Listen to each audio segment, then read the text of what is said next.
encouragement. Can you whisper my sermon title to somebody that's sitting next to you and say, neighbor, there's a gift that keeps on giving. That's what I want to talk about. The gift that keeps on giving. Horatio Gates is a name that many of you may not even know. He was an American general during the Revolutionary War, August the 16th of 1780. Gates' army was attacked by the British. And Gates, before the battle, was held in high regard. However, during the battle, Gates abandoned his troops to their demise. Alexander Hamilton wrote about Gates and asked the question, was there ever an instance of a general abandoning and running away as Gates had done? That he had run away in 3 days' time. He ran for 180 miles. Because that's what fear would do to you. What about that Challenger shuttle? January the 28th of 1986. Some of you were alive. I wasn't. You remember that space shuttle Challenger that exploded 73 seconds after the launch, killing all 7 astronauts on board. After investigation, it was revealed the night before the launch. Engineers and a contractor by the name of Morden knew that the cold weather would cause an O-ring seal failure in the booster and warned NASA managers that it was too dangerous to launch. But NASA officials were under pressure because the launch had already been delayed several times and pushed back, and Morton's executives ignored him, fearing the loss of a NASA contract, and gave the go-ahead anyway. And because they were afraid to lose a NASA contract and upset NASA officials, they didn't reschedule the launch and cost the lives of the 7 people that were on board. That's what fear would do to you. Let's be honest and let's be frank here. It's just me and you here tonight. Fear governed a lot of your decisions this year. Some of us convinced ourselves not to pursue something we've had on the inside of our hearts. Some of us didn't apply, didn't try, and downright we quit. Why? Because of fear. And let me tell you that the person sitting next to you isn't going to tell you, but you aren't alone here tonight. All of us have been gripped by fear at some point in 2025. And let me tell you, not only is the neighbor on your row probably a victim of fear, but when you read the book of 2 Timothy in its entirety, you pick up and notice something that appears to be happening is that Timothy has a timid problem. Albeit this is probably Paul's last letter. He writes to Timothy, who is struggling in ministry to some degree, to tell Timothy, you cannot be fearful.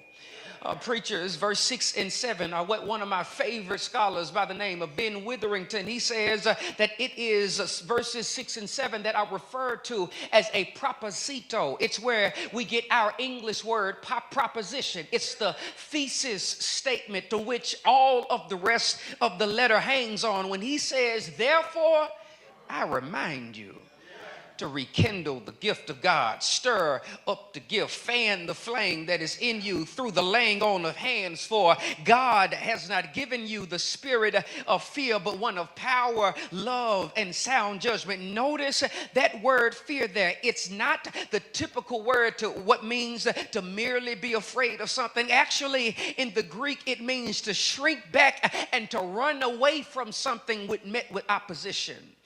Paul is calling for Timothy to take inventory and discern the identity that this particular type of fear that you are operating in is not from God. But rather, Timothy, there is something else that God has given you that I need you to be cognizant of as you proceed forward into ministry. And I've been thinking and reflecting as we prepare to cross over into a new year. If you are older than the age of 1, that means you have seen January 1 before. You know what April 5th looks like. You've been through a couple of Arizona summers. You've witnessed October 11th before. And every new calendar calendar year provides for you and I an opportunity to face the days that we have seen before. But however, I want to suggest that you can face them in a different way. You don't have to face new days with new things. I can use what's already on the inside of me. That's the thesis of my little simple Easter speech here today, that you don't have to face new days with new things. You don't have to face new days depending on new things. You can trust the thing that is on the inside of you, because if it's been there to carry you through this entire year, you got to trust it to carry you through another year. That was what Paul was trying to tell Timothy, that you already have what you need on the inside of you to face 2026 in a different day. He tells Timothy, you've got a gift. You've got a gift. He begins, therefore, I remind you to rekindle the gift. That word gift is the word charisma in the Greek. It's where you and I get our English word charisma. You know what charisma is. However, in the Greek, the word for charisma is this Greek word, small Greek word called charis, which is actually the word for grace. Paul is suggesting to a timid Timothy that you have been graced with something. That grace is an interesting concept that speaks of the character of the giver and the condition of the recipient. Grace is the bestowal or the gifting of something that you and I do not deserve. Mercy is when God withholds what we deserve. However, grace is the giving of what you and I do not deserve. As a matter of fact, maybe you and I didn't have the same grandmama, because when I had to say the word grace, my grandmother, who's 85 years old, would have stood up and said, I know something about grace. Grace kept me all night long. Grace gave me a car that I had to drive. Grace put me in a house and a roof over my head. Grace kept me when my children were going crazy. Grace kept me when they laid me off from my job. Grace kept me in the midst of political administrations that didn't care for me. Grace is the reason I'm here today. I wonder how many of us can relate to that reality, that sitting on what God has sovereignly graced you to do because you are scared. You are timid. You know, it reminds me, in 1989, there was a financial analyst who paid $4 for a torn painting at the flea market. When he got home, he got a cheap frame and put the painting on the inside of the frame.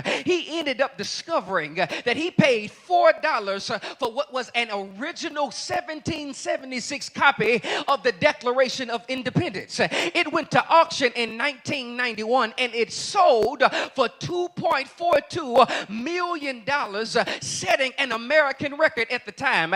He became a millionaire overnight from a forgotten treasure inside of a $4 frame. Stay there, I'll come get you. Because how many of you have cheapened the grace on the inside of you, because while it is invaluable, you put it in a $4 frame? How many of you here today, God has put something on the inside of you, put dreams and visions and ambition and things on the inside of you, but every morning you put it inside of a $4 frame, you put it inside of something cheap, and maybe while you're waiting on God to do something in your life, God is saying, I'm waiting on you to understand the value that I put on the inside of you. I'm trying to tell somebody here today that as we go forward into a new year, no longer am I going to sit on my gift. No longer am I going to make room for other folk because my gift makes them insecure. No longer am I going to move out of the way because what I do bothers you. No, God has put something on the inside of me, and I got to be a good steward. And I know it may offend you sometimes, and I know it may get on your nerves, but I've got to be responsible for what He put inside of me. Recognizing that God has placed on the inside of each and every one of us a deposit of grace that is tailored for you and I.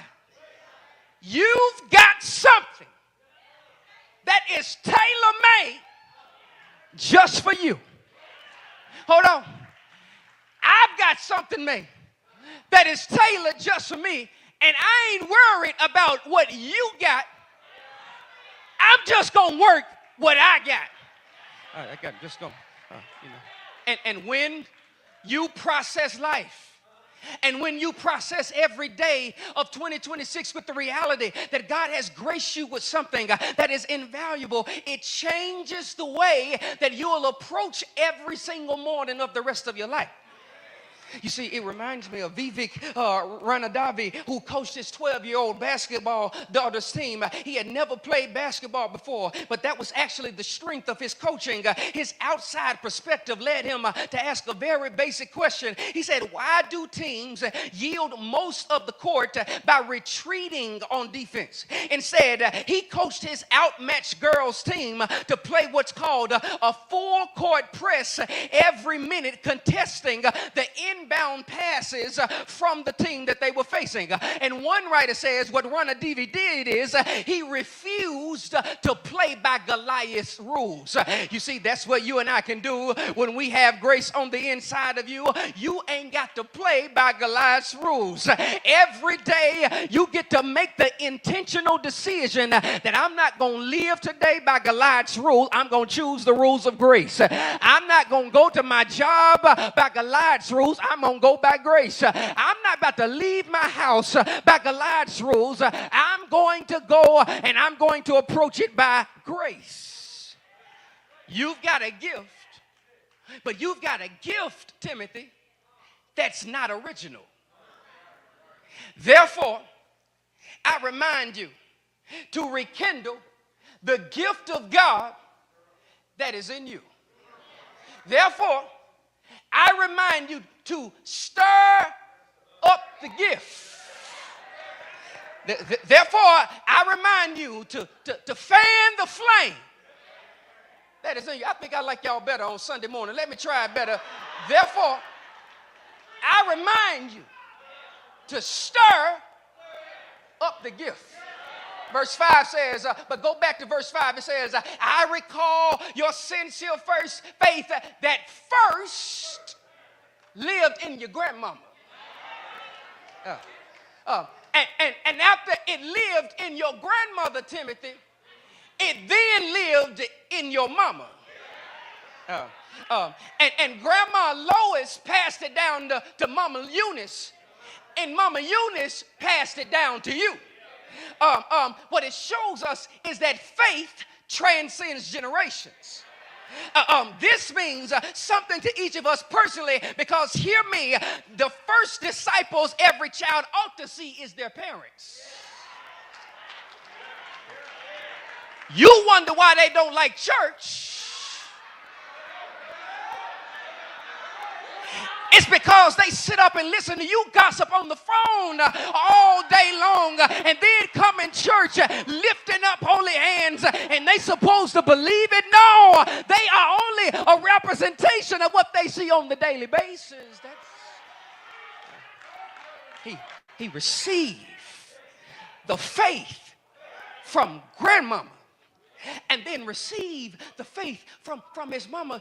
Preachers and theologians in the room, what this is important. Because while some tried to bash Paul as being patriarchal, it is interesting to me that he highlights the faith of the sisters. That is the reason by which Timothy is the one who can actually be a protege of Paul in church. Let's be honest, the reason why we still got a church today is because of the sisters. I know y'all ain't got to say nothing. Y'all ain't got to wave y'all hand. I'm going to tell y'all the truth, and I'm going to be honest about it. It was the sisters that were cooking and cleaning and serving. It was the sisters that were on the front lines marching. It was the sisters that were bringing your babies into the nursery, nursing and feeding them, even when they were giving you a fit all Monday through Friday, and taught your children the ABCs and taught them the books of the Bible. As a matter of fact, here y'all go. Y'all see me here you see me here in this pulpit, but there are some names that none of y'all know. None of you know Michelle Chandler, and none of you know Yvonne Howery, and none of you know Miss Michelle. All of those were my Sunday school teachers, and had it not been for them depositing into me, this little black boy from Memphis, Tennessee, wouldn't be up here preaching. preaching right now. Why? Because we are dependent on the sisters.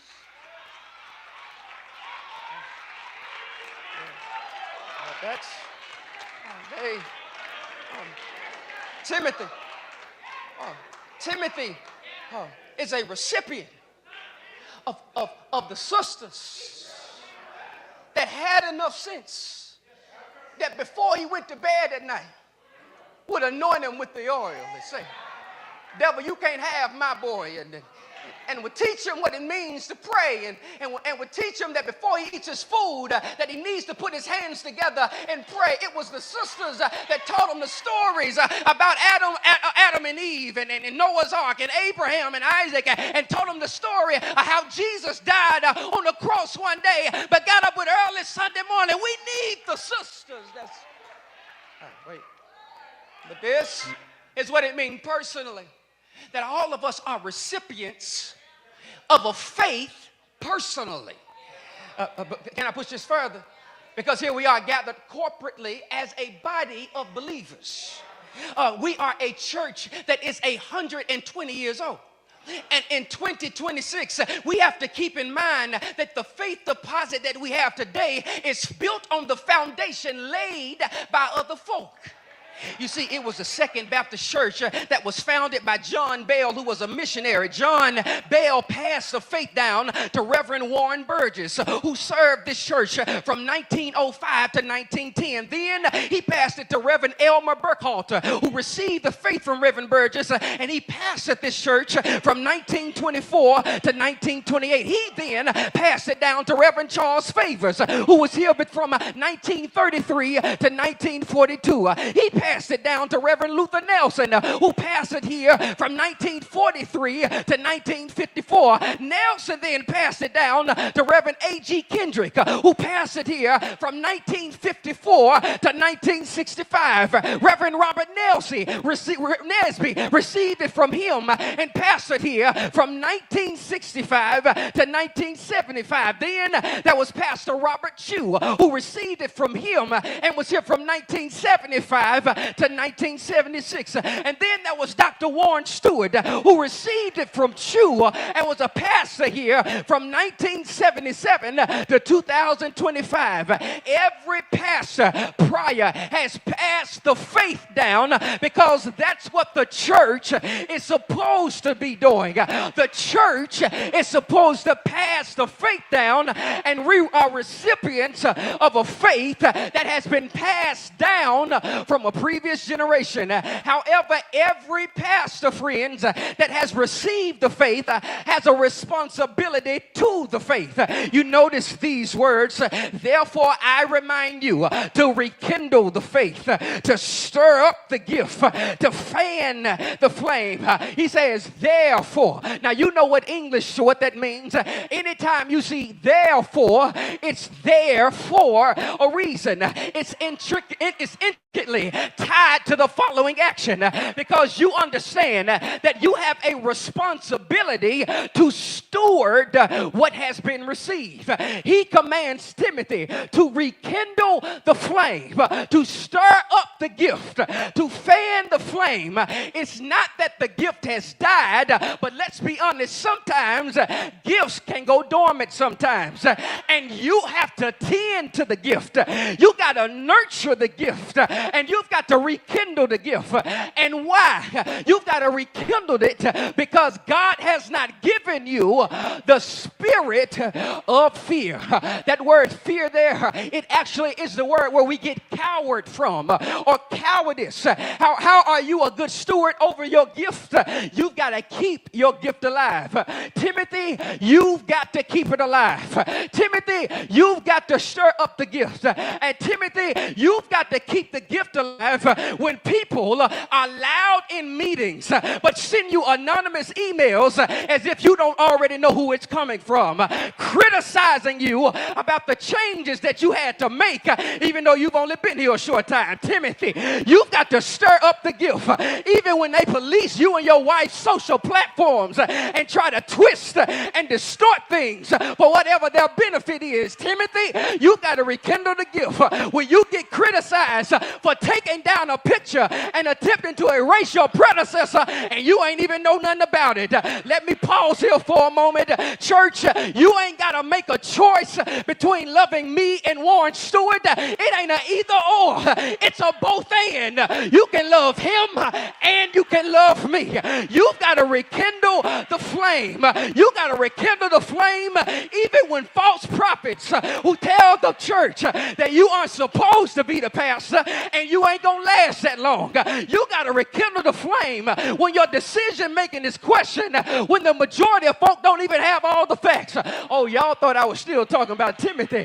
No, beloved, I'm talking about Pastor Todd now, that picked up his wife and drove 33 hours because he felt a call from God to come to the valley and then take the helm of 120-year-old church friends all around the country. They call me and say, hey, Ty, how's it going down there? And I always give them the same answer. I'm having the time of my life. I don't think I could be anywhere else. I don't think I want to be anywhere else in the world because I'm happy that I'm serving as the pastor of the First Institutional Baptist Church on Jefferson Street. And allow me, and because there have been some of you that have come to me in the midst of all of this, because you know some of the stuff that's been going on, and you've been saying, Ty, Pastor, please don't leave us. Please don't leave us. Let this be my public service announcement to everybody, and I hope this gets out the same way everything else has. I ain't going nowhere.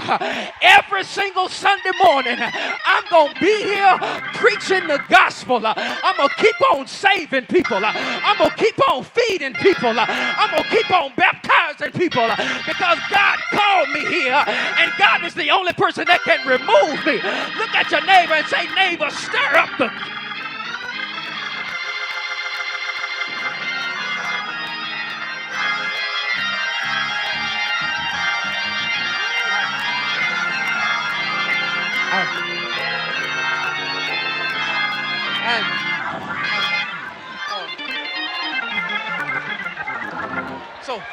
So if you're looking for me,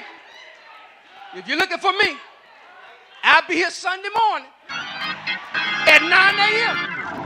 And when I get this microphone, I'm going to preach what the Bible says every single Sunday I get up here. Why? Because you've got to stir up the gift.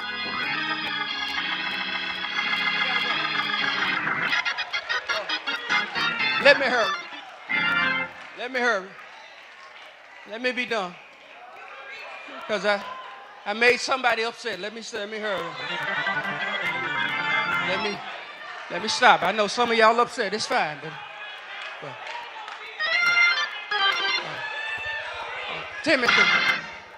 Timothy, he says, Timothy, God has not given you the spirit of fear.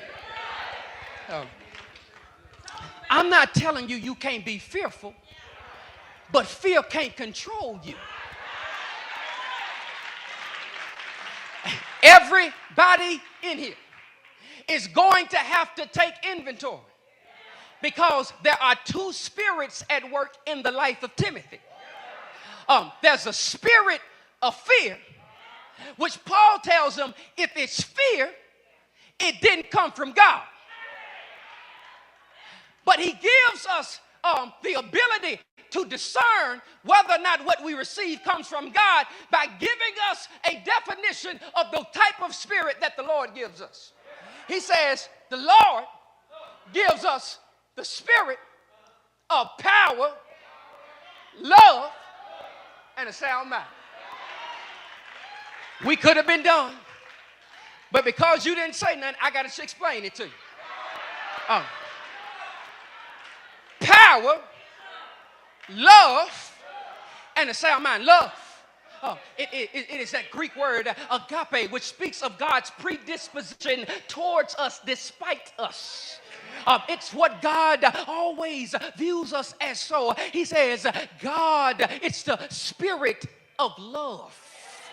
But then also he says sound mind, that the connotation of sound mind is actually that of self-control, one who is not moved by the different issues and the winds of life. They are able to keep their spirit intact and to proceed forward. But finally what he says it's the spirit that gives us power. That's the Greek word for dunamis. It's where you and I get our English word dynamite from. He says, Timothy, God put something on the inside of you that whenever you think that you don't have enough strength, you got power that'll kick in whenever you need it. Oh, wait, hold on. I got it. Y'all don't know what that means. Y'all don't understand what that means. I remember the other day I was on my phone and I had made an update. I had never seen it before. It was an update that after I updated my phone, there was a thing that came on and I was on my phone and I was looking, and then I got a notification called adaptive power. I said, man, what in the world is adaptive power? It said adaptive power. It said based on your usage, I'll adjust the power that you have on the phone so that you'll be able to keep using your phone. Can I tell y'all something? My phone preached to me that day. I said, because that ain't just my phone, but the God I serve has adaptive power. On Mondays when I'm tired, he knows how to give me what I need. On Tuesdays when I cry myself to sleep, he knows how to give me what I need. When people talk bad about me, he knows how to give me what I need. Is there anybody in here that can testify that our God is a God of adaptive power? There have been times when the grace of God and the power of God has come into my life and met me beyond my expectations, because God has adaptive power. Goodbye. FIBC, may God bless y'all real good. That's all I came today to tell you. You can approach every day of 2026 differently. Why? Because you got something on the inside of you. Nudge your neighbor and say, neighbor, you've got something on the inside of you. That was the wrong neighbor. Grab somebody else by the hand and say, neighbor,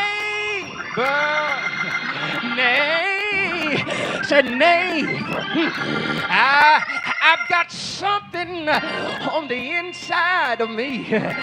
Goodbye, FIBC.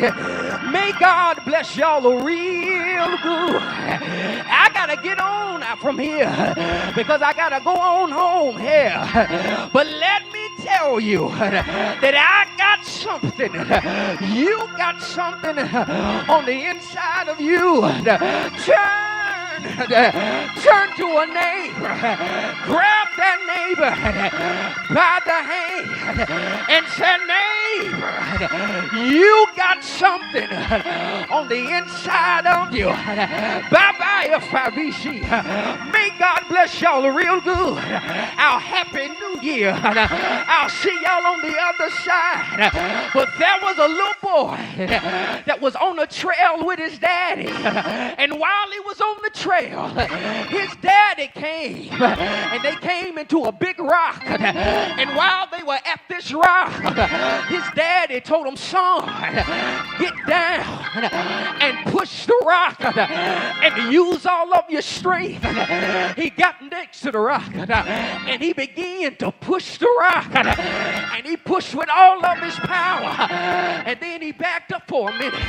He said, Daddy, I used all I had. He said, no, son. Push the rock again and use all of your power. The little boy tried again. He got up under the rock and he began to push the rock. And he tried all he had, but the rock didn't move. After this time, the little boy got upset.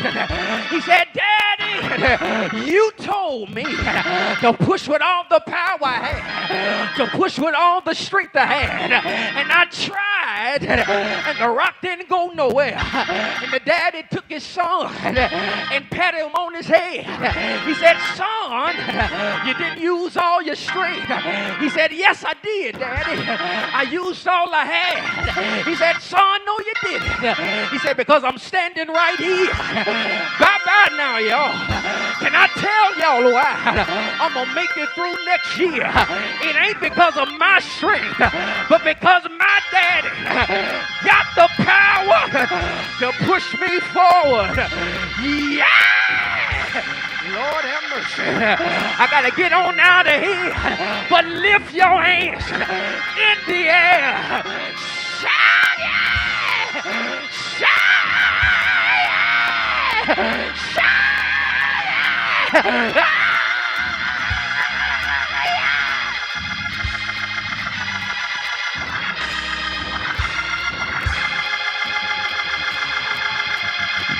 Touch somebody, say, I got power.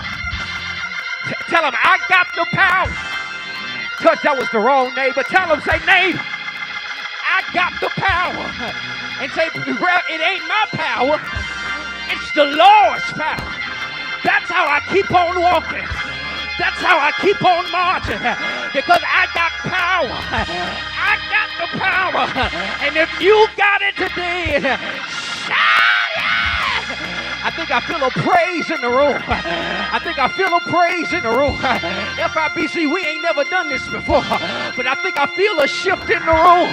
And this is all for the people that know they got the power to make it through next year. On the count of 3, we gonna give God the best praise that we can give him. 1, I hope y'all ready. 2, Devin, get that click track ready. 3, praise the Lord. Yeah!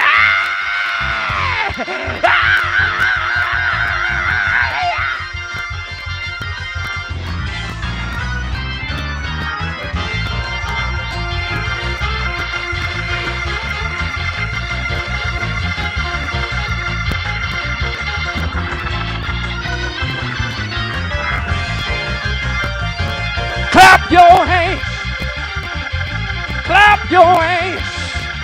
I said clap your hands. To God be the... Come on, I know y'all know it too. Be the glory. To God be the glory. Oh, he's done for all the things. He's done for all the ways. He's made for all the peace. He's paid. Put your hands